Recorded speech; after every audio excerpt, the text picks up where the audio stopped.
Welcome back to the channel. It's your boy Chef D, and I'm here to give you the winning ingredients for your fantasy football drafts coming up in late August, mid-August, beginning of September. We are here to give you the key ingredients, the information that you need that's going to be winning information so you can be first place, all right? You got a 12% chance, 10% chance. It depends what size of your league, but you have a small percent chance to winning your leagues, and I'm here to give you some information, all right, on that. Before we get into the breakdown of the AFC East, don't forget to like, comment, and subscribe to the channel. Share it to someone that also is involved in fantasy football, or just share it in general. I'll appreciate it. Let's get over 450. We're currently at 441 subscribers. Let's keep pushing all the way leading up to week 1. And then it's going to get bigger and better, all right, from there. All right, definitely, 100%. So, first team on the AFC East is going to be the Buffalo Bills. A very big surprise team. A lot of people doubted, including me, Josh Allen. He broke out. Obviously, it was the infrastructure from the Buffalo Bills and Sean McDermott building around and adding to the abilities of Josh Allen, giving him Stephon Diggs, giving him Cole Beasley, drafting Gabriel Davis, giving him John Brown, all these type of guys that supported Josh Allen. Now we're looking at him from last year's perspective. All offensive players. He was number 1, almost 400 fantasy points. If you had him, you probably were in the championship. You could have won him, Allen, Rodgers, or Murray, and you would have been very fine. Rodgers was right behind him, and he had less rushing upside. That was very impressive from Aaron Rodgers. But Allen gives you a nice dual threat. He had 4,500 yards passing, 37 TDs, 10 interceptions, 421 yards rushing, and 8 TDs. He is a big red zone factor for the Buffalo Bills. But they do need to develop a running game. That is very true. So, I understand Allen. I think he bursted his boat. You shouldn't expect the same exact performance he did last year. That was groundbreaking. Maybe we might see a little decrease in rushing red zone TDs and maybe a boost in the passing TDs, but just be vigilant that he was the number 1 player in fantasy, hands down. So I'm not saying I wouldn't claim him as a breakout, but definitely someone, a safe quarterback to have in your lineups. I'm just seeing a tiny bit of a downgrade. I'm not saying he's going to do it again. I think there's going to be someone else that's going to eclipse him in fantasy points. It could be a wide receiver, could be definitely a running back, or another quarterback. Okay, let's move on. Now we got John Brown. They lose him. We're looking at the depth chart here. They lose John Brown, and who emerges? The person that emerges was Gabriel Davis. I understand they signed Emmanuel Sanders, but you can kind of have Emmanuel Sanders in that Cole Beasley role pretty much. They should be fighting for, targets, because Sanders is technically a slot guy. Cole Beasley is a slot guy. The outside guys were the main beneficiaries for this Buffalo Bills offense. And we're looking at Gabriel Davis here. I think he's a steal going at wide receiver 66 currently. He had 62 targets, 38 completions, and 9 TDs. All right. With only a 10% target share, he had 9 TDs. So the connection between Josh Allen and Gabriel Davis is really big, and he had 1 less TD than Stephon Diggs. That is absolutely insane. Now he is thrusted in a role where he's going to be probably securing more targets, obviously battling with Stephon Diggs is the league clear number 1, but the number 2 could be Gabriel Davis. And if we're looking at red zone targets, he was right behind Stephon Diggs. Diggs had 8 touchdowns. Gabriel Davis was a big target in the red zone area. He's a big body wide receiver, nice hands. He had 9 completions, 15 targets, and 4 TDs. So 4 TDs in the red zone, 5 TDs were of the deep pass variation, all right? So that is someone to look out for late in your drafts. He's going super late, around 12, 13. He's going undrafted sometimes. A lot of people are not thinking about Gabriel Davis, and he can be an X factor in your lineups. Now, what I spoke about before was that running game. All right. Josh Allen cannot do it all by himself. He's going to need help. And Zach Moss came in his rookie year and pretty much passed Devin Singletary. All right. Zach Moss was getting more red zone work. He was exclusive to red zone back last year, Zach Moss. And now you're seeing reports that this training camp, he's consistently the better running back at Bills camp. So this is really, really big news. With the current ADP of Zach Moss at RB39, you can bump him up to that area where he's going around, maybe right before Travis Etienne. You could maybe Mike Davis, that range, those type of guys. But Zach Moss is someone they got to commit to the run. They got to get some run. It's only going to help Josh Allen, and it's only going to help the passing game as well. But I think they found their guy in Zach Moss. I think this could be a breakout year for him. All right, and so the options for the Buffalo Bills that I really, really like. Josh Allen is great, but he's not a breakout candidate because he burst the bubble last year. So we got Zach Moss at RB39, and we have Gabriel Davis at wide receiver 66. I think those are the two key guys from this offense. Obviously, we love Diggs and we love Allen, but some steals are going to be Gabriel Davis and Zach Moss, especially over Devin Singletary. Let's forget about Devin Singletary. He falls out the picture, okay? Next team, we have the Miami Dolphins. This team obviously made sure to stack talent around Tua Tagovailoa. They added Will Fuller. They added Jalen Waddle in the draft, which I think is a mistake. They could have helped the line, but it's crazy. It's crazy. But they added what they need to support Tua, similar to what the Buffalo Bills did, similar to what the Jets are doing now. This is going to be a big proponent, and it's all on Tua Tagovailoa's shoulders. All right, and we're looking at him, and there were some question marks. I just don't trust Tua. Low percentage rates in red zone completion, which isn't good, at 51.3%. Deep ball completion was 36.4%, and clean pocket per completion was only 67.8. He has to improve in these areas if they're going to be a successful offense. Obviously, they have a pretty solid defense, especially in the corners area. But efficiency from Tua Tagovailoa is going to be essential for the Miami Dolphins. And even in a recent minicamp, Tua threw 5 interceptions because they were focusing on aggressive deep passes. All right. He was very conservative last year, understand, in his rookie season, but they're forcing him to throw deep and it's causing turnovers. Maybe they can fix that before the season starts, but I can see definitely a scenario where he's throwing it down the field, deep down the field, and it's turnover after turnover after turnover because obviously they do have deep guys. They got Will Fuller, they got Devontae Parker, they got Preston Williams, they got Jalen Waddle, okay? Number one, it's a very crowded receiving core, which is the reason why I did not agree with Jalen Waddle's pick at 6. They could have solidified that line with Penei Sewell, but they did not. And they went with the boom bust guy, similar to what the Raiders did last year in getting Henry Ruggs. Mind you, it's the same college. Henry Ruggs from Alabama, Jalen Waddle from Alabama. And we're looking at last year's draft. Henry Ruggs did not deserve to go 12 overall. He went above Jerry Jeudy, who's a beast. CeeDee Lamb, who's going in round 3.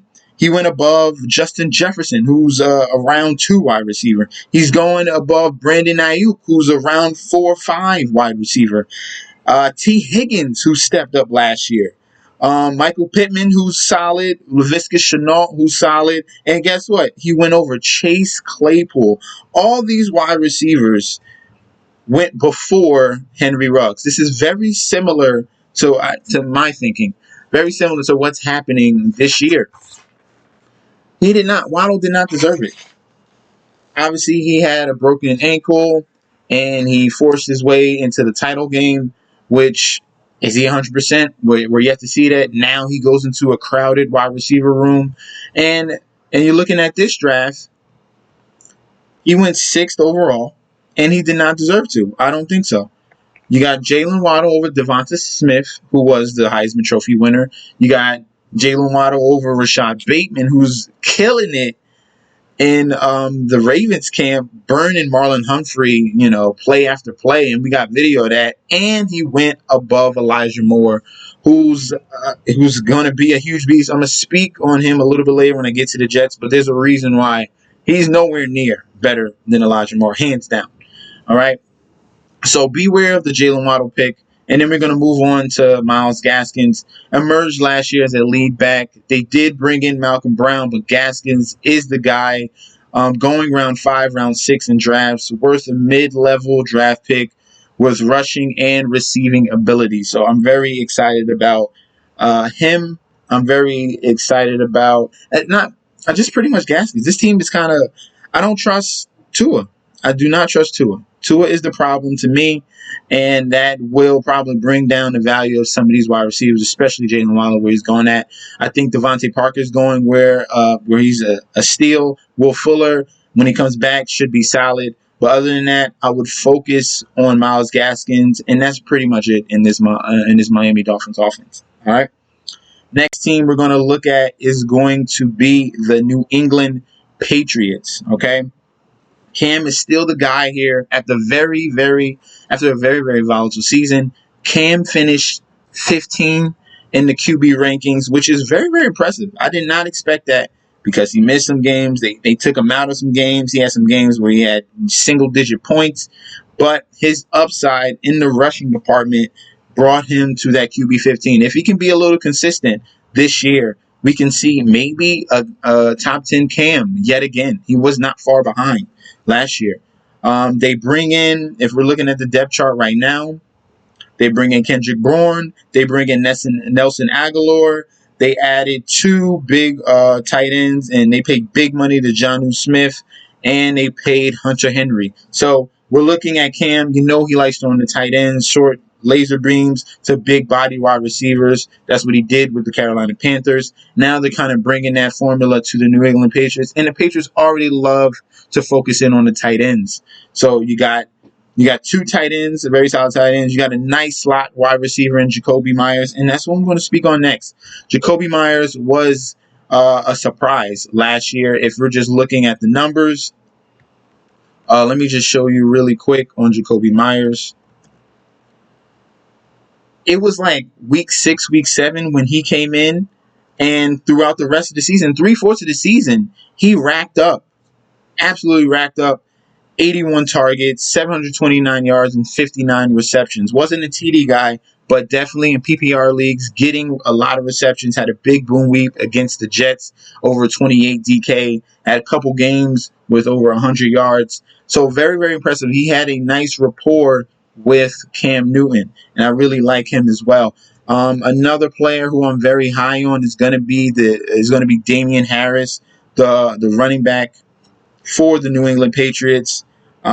He surpassed Sony Michel last year and really was a consistent output guy in the running department, averaging over 5 yards a carry, which you're looking at right here. And Bill Belichick already came out and said he wants him to lead the backfield, and he's proving it. All right, he's proving it already. We had some nice games here, 121 yards.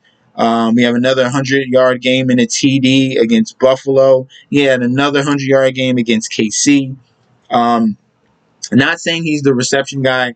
This is like Nick Chubb light. You're getting him at a pretty much of a steal. And if there's not much of a crowded backfield because he's getting those first down and second down reps and some red zone usage as well, then we can really look for Damian Harris to pop up and break out just a little bit more, especially at his current ADP at RB34. We got Jacoby Myers at wide receiver, what is that, 62? 90? I think it's 92. I think he's going so late that he's forgotten about. And then last but not least, we got Jonnu Smith. They paid him big money, $50 million. Bill Belichick has been watching him for years, obviously with the Titans and his protege, Mike Vrabel, and now he gets the opportunity to snag him away from him.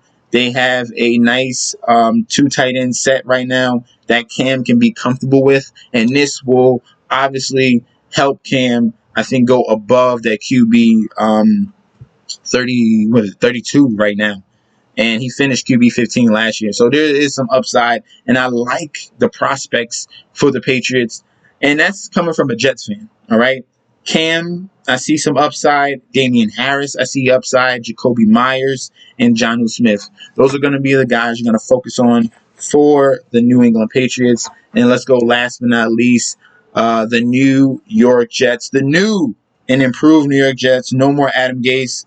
Get that ugly connotation, get the ugly images out your mind. This depth chart is a little bit wrong. Denzel Mims is not running with the ones. He is pretty much running with the twos and is deep, deep behind. Corey Davis, Jamison Crowder, Elijah Moore, Keelan Cole. He's way behind those guys, and there's consideration that he might be traded, so they can get some capital for him.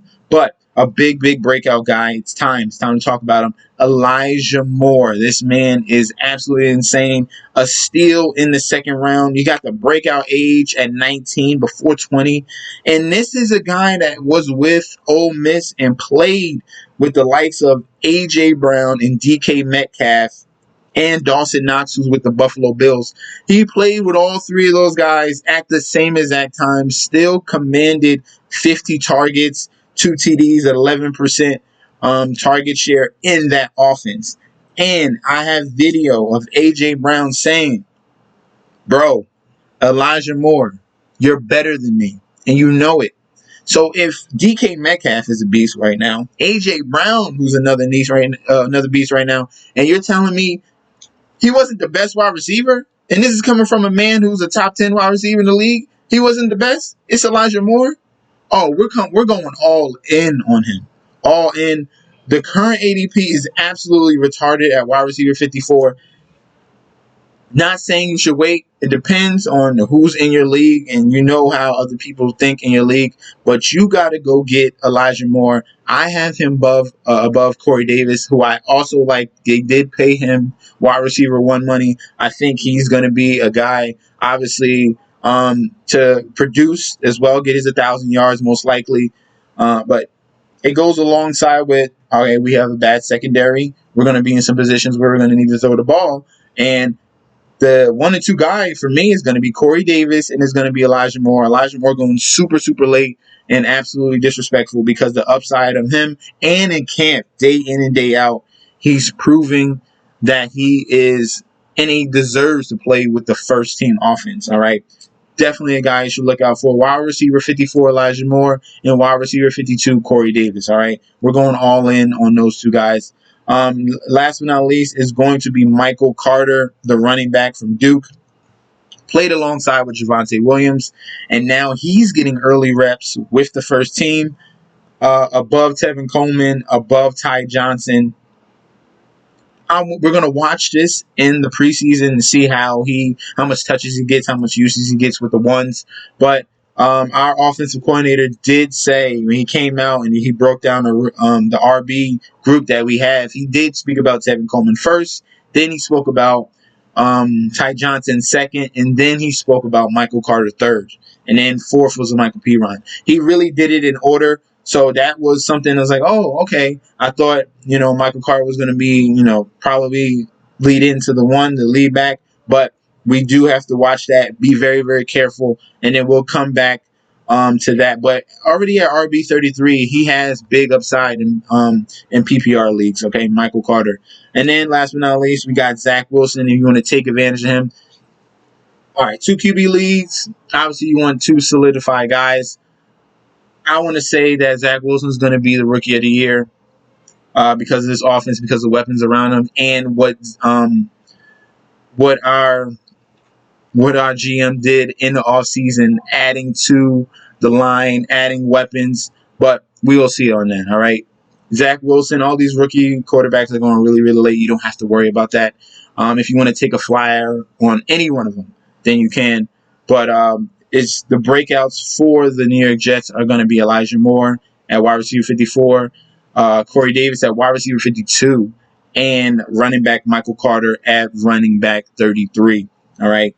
Thank you guys for tuning in. Don't forget to like, comment, and subscribe to the channel. Follow me on Instagram and Twitter at metsnetsjets, and I'll be back very soon with the next video, our next preview that we got going on. Appreciate you guys. Peace out.